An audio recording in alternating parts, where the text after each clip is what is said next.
Prolonged and excessive use of digital media can give you symptoms that mimic ADHD, but are not the same thing. Let me explain. At any given point when we're looking at a screen, we are bombarded with hundreds, if not thousands, of stimuli. This is unnatural for our eyes, for our brain, for our mind. And so the brain starts to develop in such a way that it starts to be trained in being scattered in many different places, which can then impact our day-to-day life, because we may start finding that you have to start many things at the same time in order to be able to keep yourself interested or engaged or keep momentum.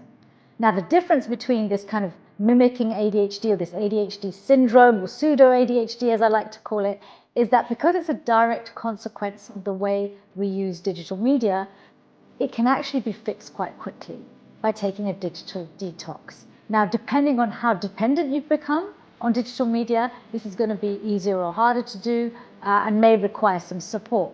But it is a much simpler fix than treating actual ADHD.